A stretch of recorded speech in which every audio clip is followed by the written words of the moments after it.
सच्चाई सामने ना आ जाए। वहाँ लोग नमाज पढ़ के निकल रहे थे, हमने भी वीडियो देखा है, आराम से निकल रहे हैं। पुलिस प्रशासन उनको उग्र करती है, लाठियाँ चलाती है, पीटती है। फिर उसके बाद बुलडोज़र, आज ही चीफ जस्टिस ने कहा कि बुलडोज़र तो नहीं, कानून से देश चलेगा।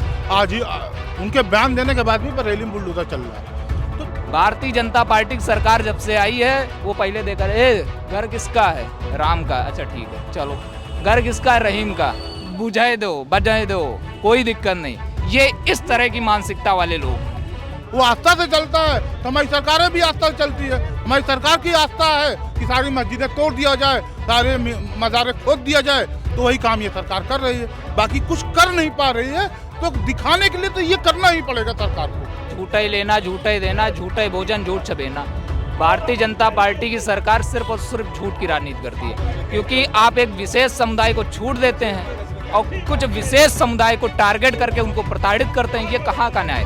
ऐसा नहीं है। आप मुख्तार अंसारी की बात कर लीजिए।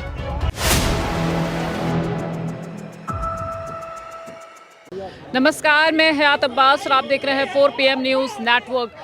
आई लव मोहम्मद का विवाद थमने का नाम नहीं ले रहा है। बरेली में बीते दिनों कितनी सारी FIR हुई, गिरफ्तारियां हुई, जिसको लेकर पूरे देश में बवाल बढ़ता चला जा रहा है। वहीं बरेली की बात करूं तो सपा के कुछ सांसद बरेली जाना चाहते थे, लेकिन पुलिस ने उन्हें जबरन रोक लिया। बड़ा सवाल ये है कि पुलिस या प्रशासन या योगी सरकार को क्यों डर लग रहा है कि सपा के सांसदों को जाने से क्यों रोका जा रहा है। बात करेंगे, क्या लगता है क्यों सपा के सांसदों को रोका गया है। सच्चाई सामने ना आ जाए। वहाँ लोग नमाज पढ़ के निकल रहे थे, हमने भी वीडियो देखा है, आराम से निकल रहे हैं। पुलिस प्रशासन उनको उग्र करती है, लाठियाँ चलाती है, पीटती है। फिर उसके बाद बुलडोज़र, आज ही चीफ जस्टिस ने कहा कि बुलडोज़र तो नहीं, कानून से देश चलेगा। आज ही उनके बयान देने के बाद भी बरेली में बुलडोज़र चल रहा है। तो चीफ जस्टिस की हैसियत नहीं बची है कि किसी को रोक ले, कुछ कर ले, मुझे जो समझ में आ रहा है। और जहाँ तक बरेली का मामला है, अगर पुलिस प्रशासन को ने जो आरोप लगाया कि पत्थरबाजी हुई, तो ठीक है, आप कार्रवाई कर रहे थे, ठीक है। लेकिन कुछ दिन पहले, अभी महीने 1.5 महीने पहले फतेहपुर में हुआ, पुलिस प्रशासन के मौजूदगी में पुलिस प्रशासन को रौंद कर, पुलिस प्रशासन को मारकर मकबरे पे चढ़कर वहाँ पर तोड़ दिया गया मकबरा, और वहाँ पूजा अर्चना की गई। लेकिन प्रशासन ने किसी का एक बाल भी बाका नहीं कर पाया। सवाल तो ये भी, अगर मैं प्रशासन ही की, तो क्या आपको लगता है कि सिर्फ एक ही समुदाय, एक ही कम्युनिटी को परेशान किया जा रहा है? लगातार हम देख रहे हैं, हम क्या पूरे देश देख रहा है। ये देश संविधान कानून से नहीं चलता, ये देश आस्था से चलता है। सुप्रीम कोर्ट ने भी एक फैसला दिया था आस्था के नाम पर, उसी आस्था से देश चल रहा है। जब सुप्रीम कोर्ट आस्था पे, न कानून से, न संविधान से, न सबूत से चलता है, वो आस्था से चलता है, तो हमारी सरकारें भी आस्था से चलती है। हमारी सरकार की आस्था है कि सारी मस्जिदें तोड़ दिया जाए, सारे मज़ारे खोद दिया जाए, तो वही काम ये सरकार कर रही है। बाकी कुछ कर नहीं पा रही है, तो दिखाने के लिए तो ये करना ही पड़ेगा सरकार को। अगर कुछ करती गरीब मजलूम जनता के लिए, तो ये ना करना पड़ता। मतलब आप ये कहना चाह रहे हैं कि ये जो विवाद फैल रहा है चाचा, इस पर सांसद जाना चाह रहे थे, रोका क्यों? राहत इंदौरी साहब ने कहा कि बॉर्डरों पे तनाव है, समाज में तनाव है। अरे पता करो, देश में कहीं चुनाव है? मतलब चुनाव के चलते ये सारा कुछ गेम हो रहा है। आज चल रहा है, बरेली विवाद चल रहा है, आई लव मोहम्मद विवाद काफी बड़ा होता जा रहा है, फैलता चला जा रहा है, तो इसको कैसे देखते हैं? देखिए, मेरा तो ये मानना है कि मैं एक हिंदू हूँ, लेकिन मैं इस हिंदुस्तान का मैं हिंदू हूँ, और मैं सभी धर्म का और सभी से भाईचारा का जो है मैं विश्वास रखता हूँ। जो आई लव मोहम्मद लिखा जाता है, मुझे ये लगता है कि एक जो वास्तविक मुसलमान होगा, मोहम्मद साहब का नाम जो है बहुत ही सम्मानजनक तरीके से लेना चाहिए, कोई भी हो। हम लोग अपने माता पिता का भी नाम लेते हैं तो श्री लेते हैं। एक बच्चा छोटा सा तो वो भी बताता है कि मैं श्री फलाने का पुत्र हूँ, चाहे श्रीमती करता है। आई लव मोहम्मद लिखने पे FIR? देखिए, आई लव मोहब्बत की ही बात कर रहा है। आई लव मोहम्मद जो शब्द है, मेरा ये पहले यहाँ पे आपत्ति है कि वह जो है आखिरी पैगंबर हैं इस्लाम में, और उनका नाम जो है सम्मानजनक तरीके से लेना चाहिए था। वह जो भी लड़के लोग लिख रहे हैं, चाहे कुछ भी ले रहे हैं, ये लोग भी इस्लाम को बदनाम ही कर रहे हैं।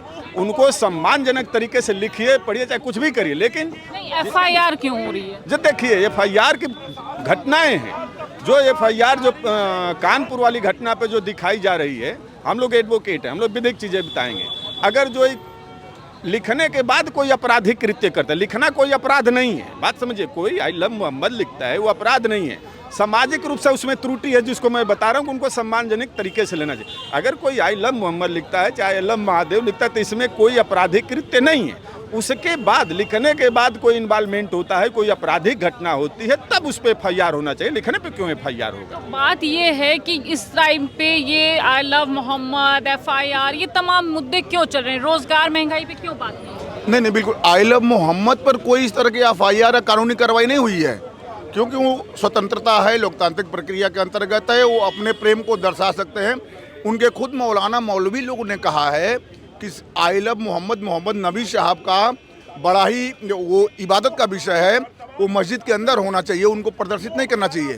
पर्दे में रखने वाली चीज़ें इस्लाम कहता है। अच्छा, पर्दे में रखना चाहिए, तो आई लव मोहम्मद लिख दिया तो FIR क्यों? FIR उस पर नहीं हुआ है। हाँ, FIR हुआ है कि जब वो लोग दफ्ती लेके निकल रहे थे आई लव मोहम्मद वाले, तो कुछ उकसाऊ नारेबाजी कर रहे थे। उकसाऊ मतलब भड़काऊ नारेबाजी कर रहे थे। मदद कर रहा हूँ। अब जैसे क्या, मैं अगर JNU का आपको सुनाऊं तो भारत तेरे टुकड़े होंगे, सरतन से जुदा। आपके पास कोई प्रूफ है कि वहाँ पर कोई ऐसी नहीं, ये आधिकारिक बयान, एलिगेशन लगाए जा रहे हैं? चलिए, अच्छा वो छोड़िए। अच्छा खैर वो छोड़िए। इकरा हसन सपा सांसद वहाँ पे जाना चाहते थे, उनको पुलिस रोक क्यों रही है? भैया इकरा हसन तो अभी हमारे योगी जी को चैलेंज कर दिए हैं। योगी जी ने बयान दिया कि देश में शांति सुकून से खिलवाड़ जो करेगा, कानून व्यवस्था से जो खिलवाड़ करेगा, उसके साथ उसी भाषा में उसी तरह से पेश आया जाएगा। इकरा हसन ने जवाब दिया कि एक मुंबई से जवाब दे रहा है मौलाना कि हमारे मदरसे के सामने आ जाओगे तो दफना देंगे। ये क्या व्यवस्था बना कर रखे भाई? कानून को खिलवाड़ बना रखे हो क्या सीएम इतने जो है इज्जत वाले बुलंद पद पे बैठे हुए हैं, और इस तरह की भाषा यूज करनी चाहिए? ठोक दो नीति, ठोक दो, घर में निकाल दो। नहीं, ये बिल्कुल नहीं होना। हम कह तो रहा हूँ ये सही है? नहीं, सही नहीं है, लेकिन एक तरह से सही है। एक सीएम को इस तरह की भाषा इस्तेमाल करनी चाहिए? सीएम ने ये कहा है, उसके प्रसंगों को समझने संदर्भ किस संदर्भ में कहा है। अपराधी अगर अपराध करता जा रहा है और निशन हंसता, नहीं, मतलब तो अपराधी अगर अपराध कर रहा है तो उसको सजा दीजिए भाई।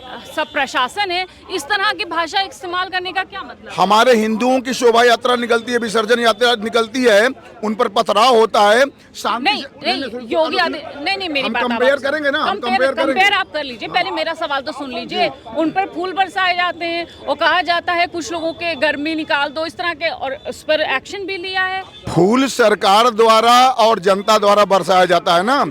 पत्थरबाजी कौन करता है? इसका तो इसका जवाब दीजिए आप। पत्थरबाजी कौन करता है? बहराइच में पत्थरबाजी कौन किया? संभल में पत्थरबाजी तो कौन आपका किया? आप मेरा जवाब दिए, प्रशासन किसके हाथ में है? प्रशासन कर रहा हूँ जो इतना टाइट प्रशासन नहीं है, डबल इंजन की सरकार है, तो पथराव कैसे हो जाते हैं? वो इसीलिए कर रहा हूँ ना, ये भाईचारा की नीतियों को चलाते चलाते। नहीं, आप मुझे एक बात का अब ये भी सवाल का जवाब दीजिए कि भाई योगी आदित्यनाथ जो कि सीएम है, तो क्या वो एक विशेष समुदाय के लिए इस तरह की भाषा इस्तेमाल कर सकते हैं? नहीं, वो तो कहते हैं कि मेरे लिए दोनों बराबर सरकार की। कभी कहा योगी आदित्यनाथ? ये बिल्कुल सरासर झूठ है। रामचरितमानस में एक चौपाई है, झूठा ही लेना, झूठा ही देना, झूठा ही भोजन, झूठ छबेना। भारतीय जनता पार्टी की सरकार सिर्फ और सिर्फ झूठ की राजनीति करती है, क्योंकि आप एक विशेष समुदाय को छूट देते हैं और कुछ विशेष समुदाय को टारगेट करके उनको प्रताड़ित करते हैं। ये कहाँ का न्याय है? ऐसा नहीं है। आप मुख्तार अंसारी की बात कर लीजिए, उनके जो पूर्वज थे उन्होंने देश के लिए कुर्बानी दी, ठीक है, उनके ऊपर किस तरह से अत्याचार हुआ। आजम खान साहब हैं, ऐसे कई उदाहरण हैं। ऐसा नहीं है, ये सिर्फ और सिर्फ धर्म और जात की राजनीति करते हैं। और मैं बता देना चाहता हूं, आने वाले टाइम में आप देख लीजिए, भारतीय जनता पार्टी की सरकार जाति जाति में भेद कर देगी। ये इस तरह के लोग हैं। ये तो कह रहे हैं कि ये विशेष समुदाय के लिए नहीं, हम वो जो एक उपद्रव करते हैं उनके लिए किया जाता है। आई लव मोहम्मद लिखना क्या गुनाह? आई लव महाकाल लिखना गलत है क्या? I love Mahakal, I love Muhammad. भाई, हमें ये धर्म निरपेक्ष राज्य है। भारत देश धर्म निरपेक्ष राज्य है। ये सभी धर्मों का पालन करता है, सभी धर्मों का सम्मान करता है। मैं आपको बता दूं, ज्यादा दूर नहीं, बाराबंकी चली जाइए आप, देवा शरीफ मजार है, वहाँ पे हिंदू भी जाता है मत्था टेकने, वहाँ मुस्लिम भी जाता है मत्था टेकने। ऐसी बात नहीं है। नफरत कहाँ से आ रही है? ये नफरत 2014 के बाद से आ रही मैडम। 2014 के बाद से आ रही। 2014 से पहले मैं बता चाचा, नहीं, आप चाचा हो, मैं प्रणाम करे थे, बोलूंगा जहाँ पर 2 मिनट हमका बोल लेते, जहाँ पर काउंटर अटैक होगा मैं बोलूंगा भाई। बस 2 मिनट आप हमका समय दे दो, के बाद बोल लियो, ठीक है।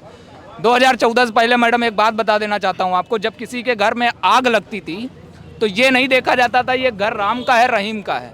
गांव वाले इकट्ठा होके जिसको जो संसाधन मिलता था, कोई बाल्टी लेके पानी लेके आराम से आग बुझा रहा है, वो ये नहीं देखता था कि राम का घर है रहीम का घर है। भारतीय जनता पार्टी की सरकार जब से आई है वो पहले देखा घर किसका है, राम का, अच्छा ठीक है चलो, घर किसका है, रहीम का, बुझाए दो बजाए दो, कोई दिक्कत नहीं। ये इस तरह की मानसिकता वाले लोग हैं। ये तो सबका साथ सबका विकास कहकर आए थे। अरे ये सिर्फ सबका साथ सबका विश्वास और जो भी कह रहे हैं सबका विश्वास ये खो चुके हैं। 2027 के चुनाव में आप देख लीजिएगा, किसानों की लाठी बिल्कुल तैयार रखी है, युवाओं की लाठी बिल्कुल तैयार रखी है, एसएससी के छात्रों की लाठी बिल्कुल तैयार रखी है, नौजवानों की लाठी बिल्कुल तैयार रखी है, और ऐसी सुताई होगी कि बिल्कुल ये पता नहीं लगेगा कि गए कहाँ पे। अभी सुन लीजिए ना, ये युवाओं की सोच बता दी है। और 2014 की बात करेंगे, 2014 की बात की है कि ये बदलाव आया है, तो वाकई में 2014 के बाद ऐसे युवाओं को जगाना बहुत जरूरी था। ये सोए पड़े थे। 2047 और 1947 और 46 की बात याद नहीं है कि देश का विभाजन किस पैटर्न पर हुआ, किस आधार पर हुआ। जिस वादे के साथ सरकार आई तो युवा तो हिसाब मांगे, बैक टू बैक आ रही है ना, ये लोकप्रियता है ना, बहुसंख्यक समाज जो है वोट दे रहा है, तभी तो बैक टू बैक आ रही है सरकार में। ये एक लोग बात देने से बताइए, सरकार 60 लाख वोट चोरी हो रहा बिहार में, वोट चोरी का इल्जाम लगाया जा रहा है, इलेक्शन कमीशन पे तकलीफ भाजपा वालों को हो रही है। केरल में राहुल गांधी 3 लाख वोट से जीत रहे हैं, वहां पर ईवीएम, वहां पर वोट चोरी दिखाई नहीं दे रही है। मैं कह रहा हूँ वो 3 लाख से जीते या 30 लाख से जीते, मैं तब भी सवाल उठाऊंगा। एक बात बताइए आप, अभी थोड़े दिन हुए, 2-3 महीना हुआ होगा, शायद इतना भी नहीं हुआ होगा, एक फोन जो हम करते थे डायलर सबका चेंज होता था, एक टच के बाद जितने भी फोन है सबका डायलर चेंज हो गया। हमने कुछ किया तो नहीं, लेकिन डायलर चेंज हो गया, तो क्या गारंटी है कि ईवीएम हैक नहीं हो सकता? आपको लगता है कि ये वोट चोरी का इल्जाम जो मुझे लगता है मैडम लड़के के हम ऐसी पार्टी जो सच्चाई से वोट चोरी नहीं होती थी, तो वही तो मैं पिछली जितनी पार्टियां थी कांग्रेस से लगाकर सब में वोट चोरी होती थी। देखिए, यहाँ पर हम आए थे, आई लव मोहम्मद विवाद पूरे देश में एक मुद्दा बनता चला जा रहा है। हमने लोगों से बात की है, आपने लोगों को सुना है, आपकी क्या कुछ राय है इस पर? क्या वाकई 2014 के बाद जिस तरह से लोगों ने कहा है जहर बढ़ने लगा है, नफरत बढ़ने लगी है, और इसमें सरकार का कहीं ना कहीं हाथ है? आप क्या मानते हैं, आपकी क्या राय में कमेंट बॉक्स में ज़रूर बताइएगा। कैमरा पर्सन सत्यनारायण के साथ मैं हयात अब्बास, 4PM न्यूज़।